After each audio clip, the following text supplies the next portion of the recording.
今回の動画は F56 の外装リフレッシュ作業です。ヘッドライトポリッシュとワコーズのスーパーハードを施工します。今回の動画は F56 ミニクーパーの外装リフレッシュ作業です。経年劣化で黄ばみや曇りが気になるヘッドライトはポリッシャーで磨いてきれいにし、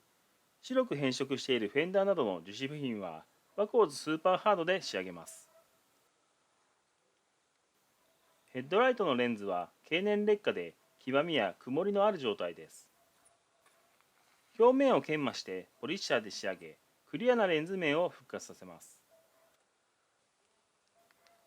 フェンダーなどの樹脂部品は経年劣化により白く変色し、独特のゼブラ模様が出ている状態です。樹脂部品のコーティングにはワコーズスーパーハードで仕上げ、ツヤツヤの黒い状態に復活させます。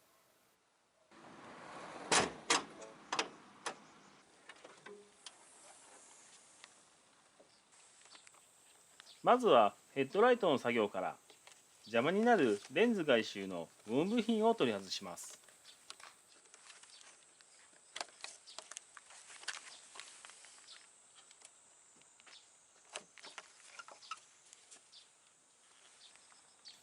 ゴム部品で隠れていた場所のレンズは透明で、レンズ表面は黄色く変色し曇っている状態です。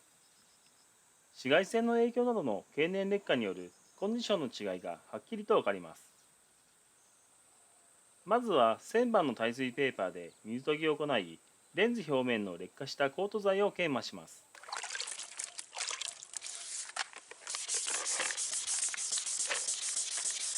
最初は黄色く汚れた水になりますが、研磨を進めていくと白っぽい水に変化していきます。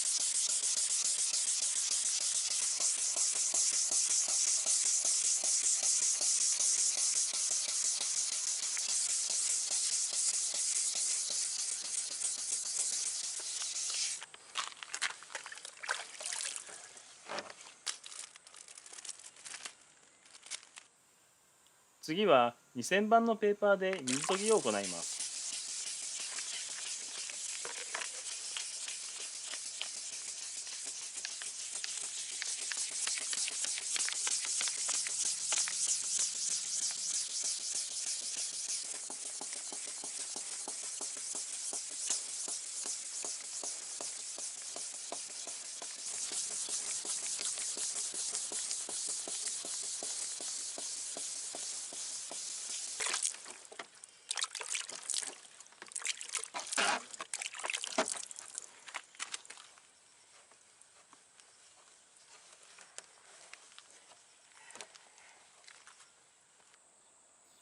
今回は手抜き作業のため 3M のハードワンを使用してポリッシャーでの磨きで仕上げます。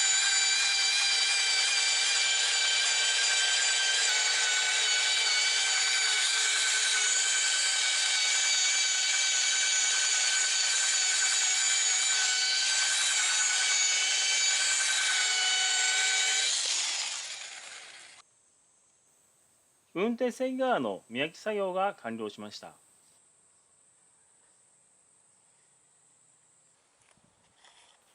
左右で比較すると違いがよくわかります。黄色く曇ったレンズが透明なレンズに復活しました。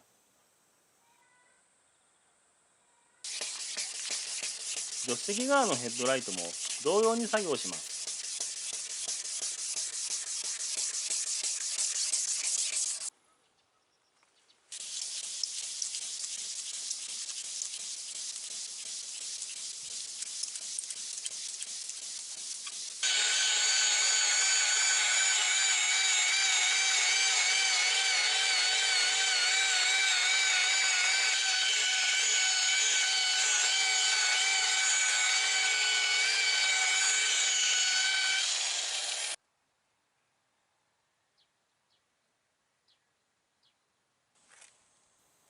磨き作業が終わったらゴム部品を取り付けします。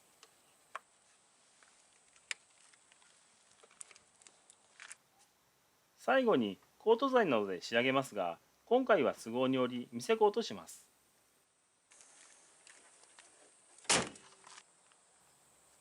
黄黄色く曇っていたヘッドライトレンズが良いコンディションに復活しました。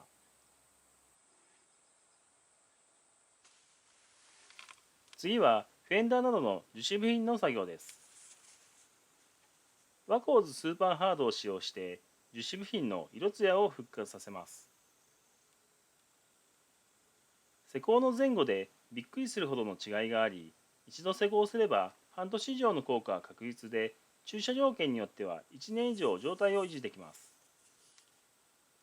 スーパーハードの施工方法はご覧の通りです。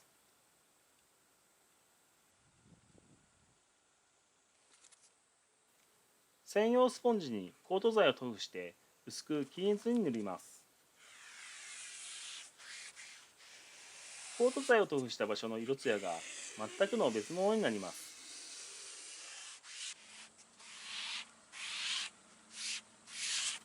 施工の直後であれば他社製品やワックス類などでも綺麗な状態ですが、スーパーハードの凄さは効果の持続時間でその状態を長時間キープできます。他社の同様なコート剤もテストで使用しましたが、スーパーハードの方がコート剤の伸びが良く作業性が良いと感じました。ムラなく仕上げるには5分乾燥させてから乾いたタオルで引き上げますが、上手に薄く塗り広げることができれば塗りっぱなしでも全く問題ありません。製品の場合では引き上げ時に濡れたタオルで引き上げるものもあるので、ご使用になるコート剤の説明をよく読んで施工してください。使用しているワコーズスーパーハードは旧モデルの W150 ですが、現在はモデルチェンジが行われて W151 となり、性能や耐久性が大幅に改善されました。高価なケミカル類になりますが、任意なら1本で8台程度施工が可能なので、1台あたりに換算すれば1500円程度です。施工後の持続効果や実績を考えると、ワコーズスーパーハードをお勧めします。ワコーズスーパーハードの施工が完了しました。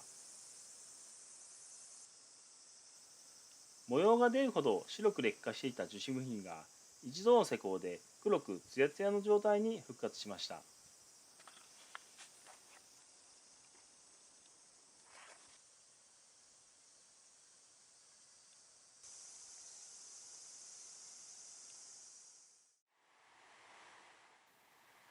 外観の簡単なリフレッシュを終えて、ミニを秘密のガレージへ運搬しました。次回の作業からは不動の原因となっているクラッチを交換するため、ミッションを下ろしクラッチ交換作業を行います。以上で F56 ミニのボディリフレッシュの作業は終了です。